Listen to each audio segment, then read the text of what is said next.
Баршаңызға қайырлы күн. Бүгін сіздермен муравейник жасайтын боламыз. Менің каналыма тіркеліп алыңыздар. Басқа да рецепттерді жоғалтып алмау үшін. Муравейниктің қамырын жасау үшін бізге 3 жұмыртқа қажет. Оның үстіне қант салып, венчикпен араластырамыз.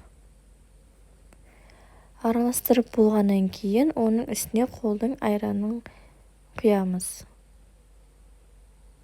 Егер сіздерде айран болмаса, магазиндегі 15-20% сметананы қолдануға болады. Жақсылап араластырып алғаннан кейін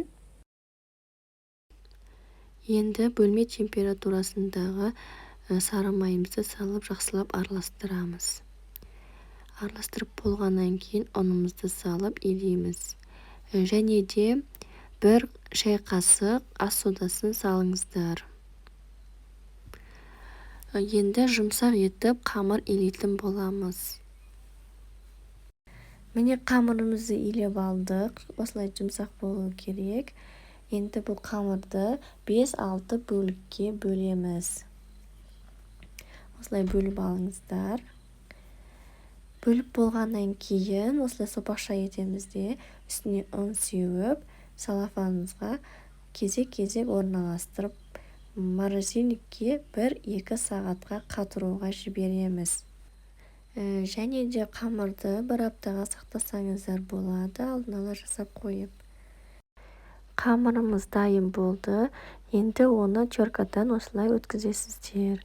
Или болмаса, мясорубкадан өткізсеңіздер болады. Осылай қызартып пісіріп аласыздар. Және де бұның уақыты жоқ, бұл тез пісіп кетеді, сондықтан қарап отырыңыздар, өйткені әркімнің пеші әртүрлі болады. Піскен муравейниктерді осылай ыдысқа салып, қолмен былай үгітіп аласыздар. Міне осылай қызартып пісіріп аласыздар. Енді кремін жасайтын боламыз. Ол үшін бізге қою вареный сгущенка және де ерітілген сары май қажет болады. Екеуін миксермен жақсылап араластырып аламыз. Енді осы кремнің үстіне дайындап алған муравейнигімізді салып, жақсылап араластыратын боламыз. Біздің муравейнигіміз дайын болды. Енді бұны формаға келтіретін боламыз. Ол үшін бізге осындай стакан қажет және салафан. Салафанды стаканның ішіне салып, муравейникті осының ішіне саламыз. Осылай әдемі форма болып шығатын болады.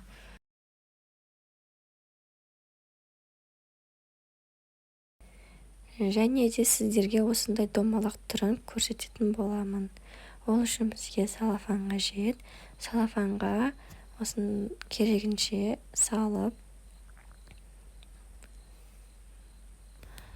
салафанды осылай орап, қолмен айналдыра отырып, домалақ формаға келтіресіздер. Осылай өзіңізге ұнаған формада жасай бересіздер. Муравейнигімізді жасап болдық. Өте дәмді болады. Жасап көріңіздер. Маған тіркеліп, лайк басуды ұмытпаңыздар.